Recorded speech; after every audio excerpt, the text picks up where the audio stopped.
Bien, muchas gracias a Jimmy, como siempre, con esa importante información desde el Congreso. Y hoy estamos miércoles, como ustedes saben, los miércoles nos visita siempre algún representante del Instituto Peruano de Economía. En este caso estamos con el economista senior Gonzalo Manrique. ¿Qué tal, Gonzalo? Hola, buenas noches. ¿Qué tal? Gracias.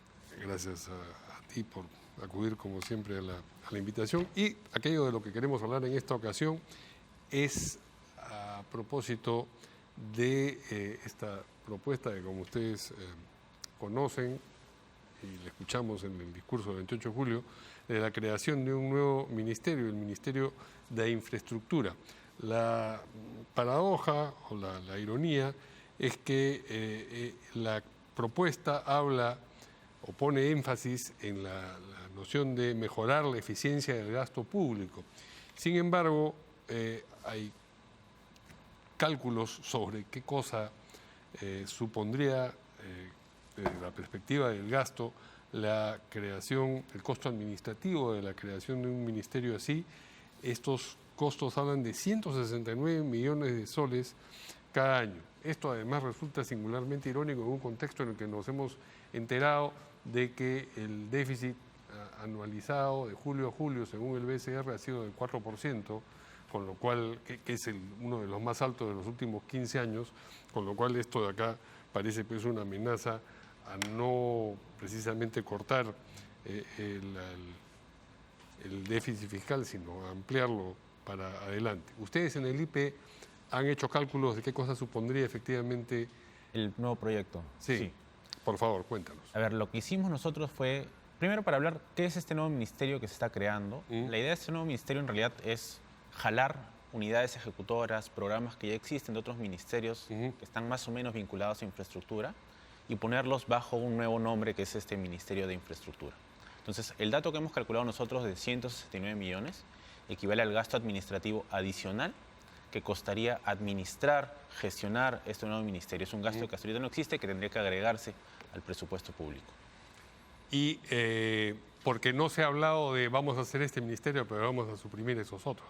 No, y en realidad ese es uno de los principales desafíos de esta propuesta, sí. Es que no toca el tema de qué pasaría con los otros ministerios. O sea, por ejemplo, el Ministerio de Trabajo y el Ministerio de Vivienda perderían más del 40% de su presupuesto. Sí. Entonces, al quedarse con casi la mitad de su presupuesto, sus roles como entes rectores de transportes, de vivienda, se quedarían seriamente debilitados. Entonces, el proyecto de ley del Ejecutivo no discute para nada qué pasaría con estos ministerios, también con otros que perderían parte de su presupuesto, como agricultura, educación, salud. ¿Transporte quizás también o no? Transporte es el más importante, perdería el 40% de su presupuesto, principalmente porque Provías, nacional y descentralizado, pasaría a este nuevo Ministerio de Infraestructura. Y digamos, ¿qué tan importante es este gasto de 169 millones de soles al año en el contexto de un presupuesto anual habitual?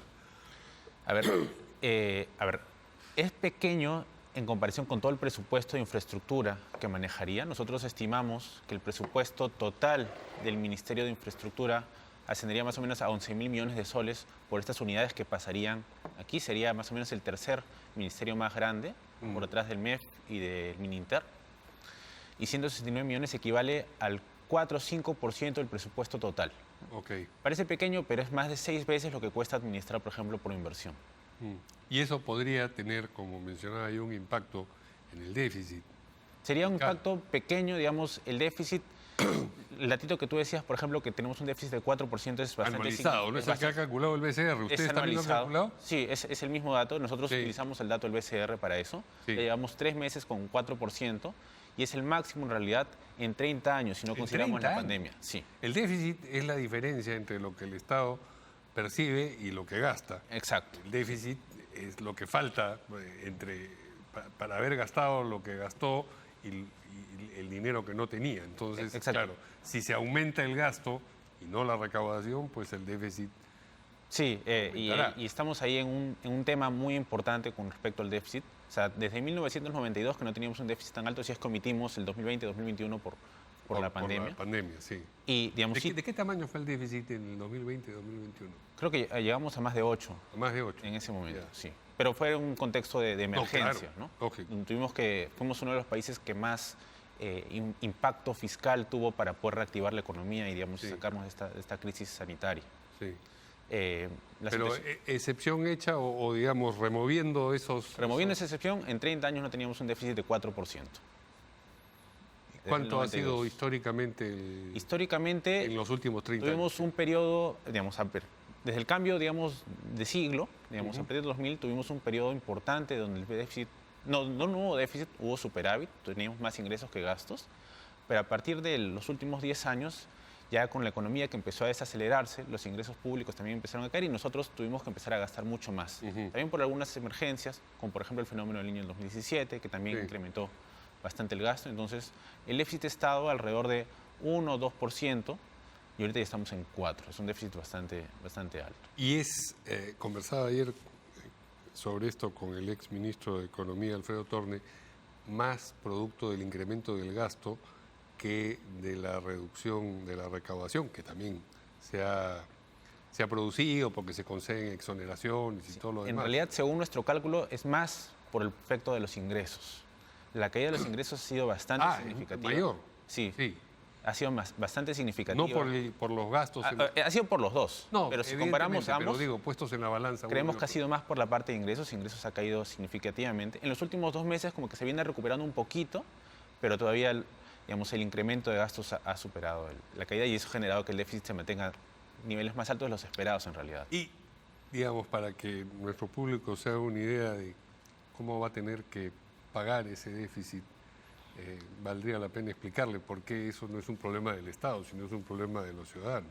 Sí, bueno, de los contribuyentes. El déficit, lamentablemente, digamos, lo impacta directamente en la deuda fiscal. Digamos, el Estado tiene que endeudarse para poder financiar parte de ese déficit. ¿Y tiene que pagar esa deuda? Sí, tiene que pagar esa deuda, digamos, en el largo plazo, pagando intereses, etcétera. Pero el impacto, digamos, de largo plazo que nosotros percibimos es el impacto en la institucionalidad fiscal.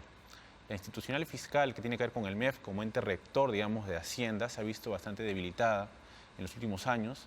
Ha perdido cierta confianza, cierta validez, digamos, entre los empresarios, entre la población.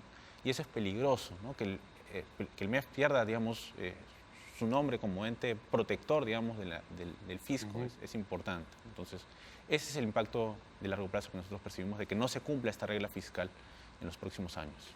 Y tal como van las cosas, parece que incluso el 2.8 que se propusieron como meta de este año luce... Probablemente no se cumpla. El déficit de 2.8 probablemente no se cumpla.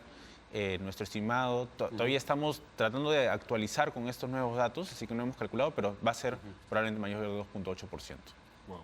Bueno, tema preocupante. Muchas gracias al economista senior del Instituto Peruano de Economía, Gonzalo Manrique, por acompañarnos acá en Portada. Gracias. Y antes de irnos vamos a recordarles